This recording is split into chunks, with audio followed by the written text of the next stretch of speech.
Bonjour à tous. Dans ce cours, nous allons découvrir en fait comment est-ce qu'on peut utiliser la console Teach pendant d'un robot Fanuc et l'Armade 200i pour faire de la lecture de programmes existants ou pour déclarer un programme.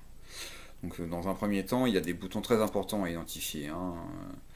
Il y a le retour en arrière potentiel lorsqu'on a fait une sélection qu'on veut revenir en arrière, hein, le prev.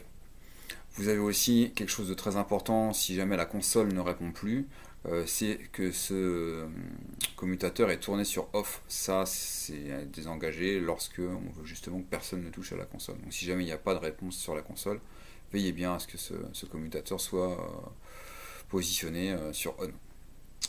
Donc ensuite, le menu select qui est ici est important. Il permet d'arriver dans tous les programmes existants à l'intérieur du robot.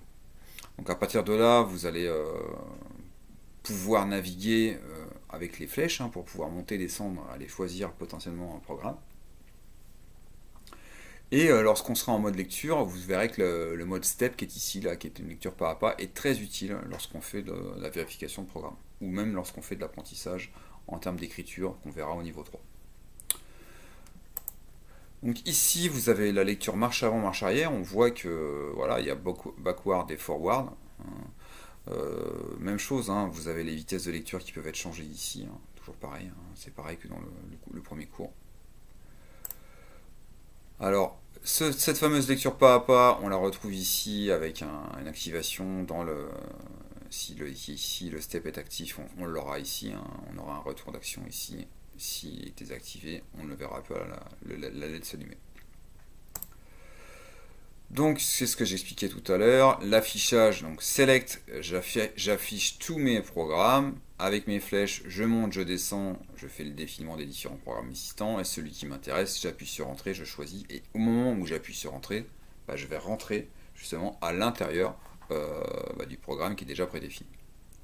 Donc rentre, on voit à l'intérieur, donc ça y est, hop, on rentre dans un programme, qu'est-ce qu'on voit? On voit qu'il existe différentes choses.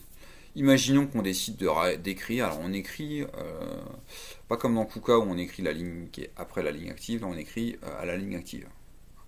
Donc là au final, si on fait un enregistrement de points, on verra qu'on peut enregistrer un point, qu'on pourra enregistrer un J, ou qu'on pourra enregistrer un line, on dira un peu plus tard. En tout cas pour faire un enregistrement de points, c'est Shift Touch Up. Voilà. Donc on écrit point, on choisit le type de déplacement qu'on veut, ensuite on fait un Shift Touch Up, et puis le point est enregistré.